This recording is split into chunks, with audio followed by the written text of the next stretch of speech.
Let me once again also say that I'm delighted to be here in Singapore. I'm delighted for various reasons, not least that I used to be working here in Singapore with Deutsche Bank 12 years ago and left in 2003. And it's always a pleasure to come back to a city which is committed to change, committed to progress, conscious, and has a large number of people like yourselves who clearly do want to not merely tune into the winds of change, but actually to be part of them. And I think, therefore, three cheers to the audience and to the SMU for hosting us.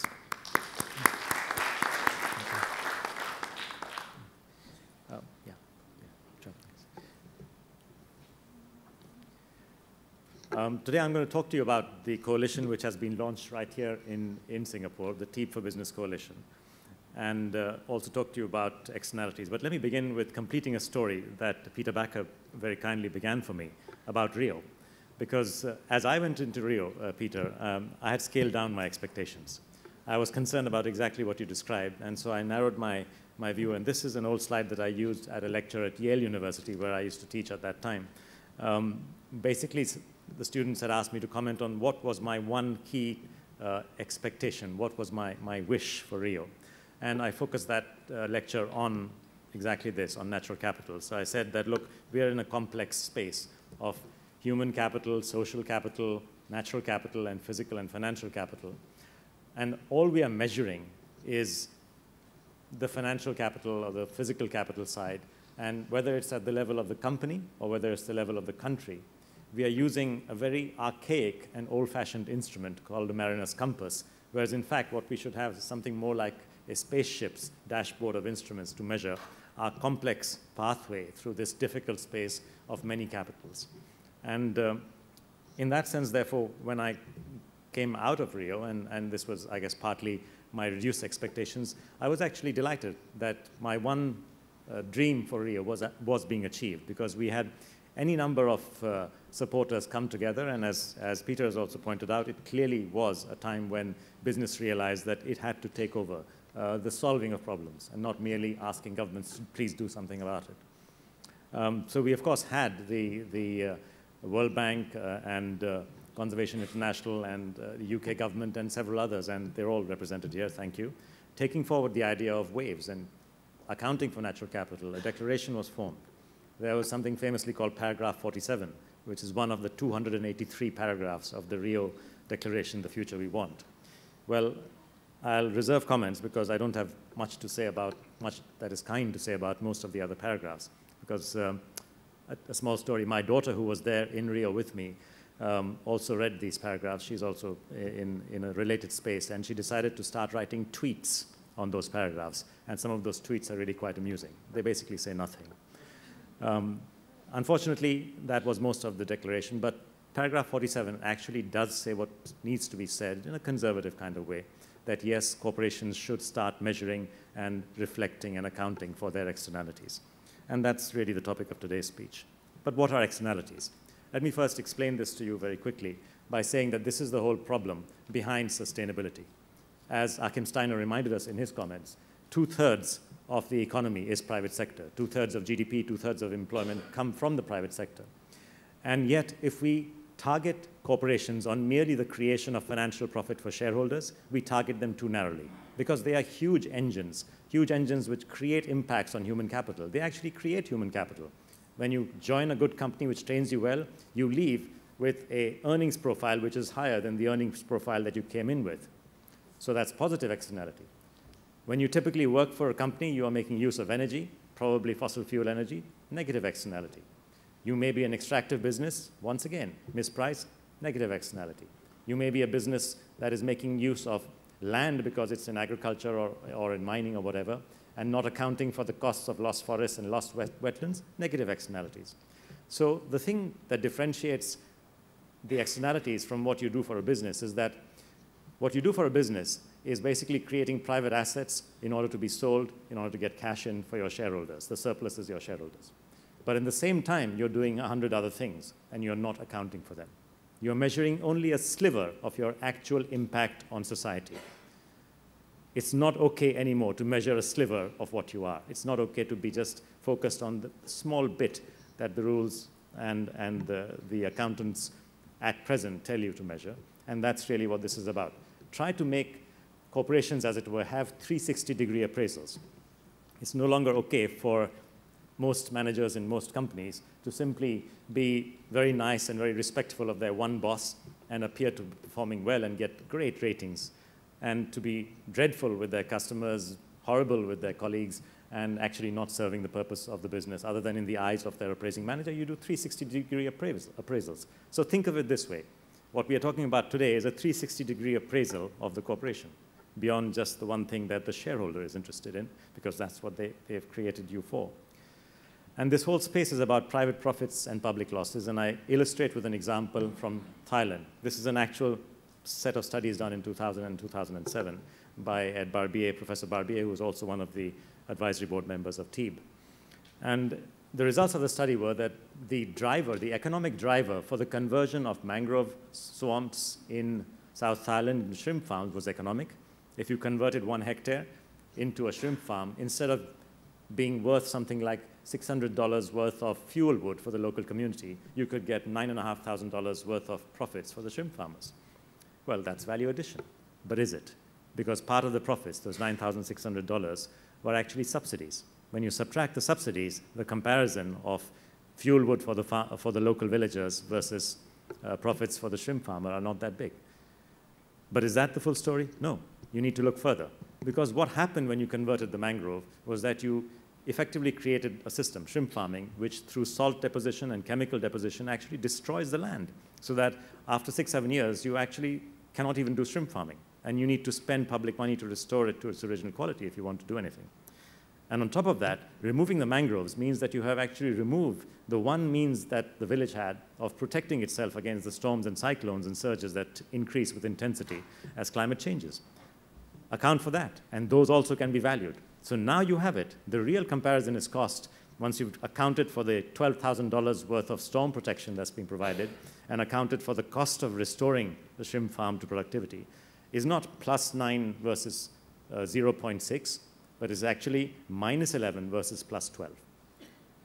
The lens with which you look at any change in economic activity, in other words, the so-called trade-off choice that you're looking at, shrimp farm, mangroves, that lens makes a difference to the answer in the trade-off. If you look at the lens purely of private profits, you get one answer. If you look at the lens of total public wealth, you get a completely different answer. Economics is the currency of policy, and I think Akim was referring to that in his speech. And unless we get our economics right, we will not get our policies right, and that is exactly what was happening here in Thailand. Thankfully, that has stopped. Together with Vietnam, they have started restoring mangroves, and I think things are moving in the right direction. But that's, once again, one small success story. How does that matter? What about the rest of the world? A study was done by Trucost, a research firm in the UK and in the US, which calculated the total externalities, the total cost to third parties of doing business as usual, of the top 3,000 companies around the world. And that cost was huge. We were talking about something like $2.15 trillion for the top 3,000 companies. That's about 3.5% of global GDP in 1 year. So that's a significant cost. And which companies and which sectors? Well, largely it was energy, it was manufacturing, it was food production, and it was construction. And these are not surprising because you use energy. Emissions are caused as a result of using fossil fuels, and that has a cost. Lord Stern and his team calculated those costs. You use fresh water, extract it normally for free from the ground, or you get it subsidized from a national supply. That's the cost. Someone has to pay for it. Someone has to earn less as a result of it. We worked out, in the TEEB study that has been referred to, we worked out a few examples of how entire sectors could calculate their externalities or their third-party costs. And the one that is interesting was from China. Many of you would know that in 1997, the Yellow River went dry. Thousands of villages along the length of the river, for 9 months of the year it went dry, had to suffer the costs of loss of productivity and poverty. Literally the year after, the Yangtze River flooded. Again, lives were lost, over 5,000 lives, and many villages lost their livelihoods. What was happening? What was happening was a total mismanagement of ecosystems. Upstream water supply was in flux. When the rains came, there were no forests left to hold that water and release it slowly into these rivers. So you'd get a gush of flood. And when it stopped raining, then there was basically no water. It had gone. So this kind of cycle of floods and droughts is a natural consequence of mismanagement of upstream afforestation. And of course, the government of China understood this, and they put in a ban on deforestation in 1998 in China. Ironically, if you look at the numbers out here, if you add up all of these externalities, the actual costs of them is something like 1.5 times what was the price of timber in China. So if, for a second, you think that if these externalities, so-called, could have been internalized, in other words, if they had been reflected in the price of wood in the Beijing marketplace, then wood would have been 2.5 times the price that it was, because all of that, the actual price and the externalities would have to be added in. And where was this benefit going right now? Well, most of this construction timber was being used in prefabs, which was exported to Europe, to USA, to Japan, to Korea, and to Hong Kong. Right? So that's where the benefits were, because timber in prefabricated material for housing construction was being made available cheaply. That's where the benefits were. And where were the costs? The costs were to the society in China, to people in China, to poor villagers who would suffer because of floods or droughts or the loss of river transportation or the loss of agricultural productivity. Typical example of externalities. And that's the challenge. How do we bring this out in the open? Because it's not only about China construction or forests. It's about all aspects of business. And I think our measurement systems really have to change. And that's really what is driving largely the TEEB for Business Coalition. So here's a vision, a mission, and a strategy which has been discussed by the board of the TEEB Business Coalition. And we want a sustainable planet.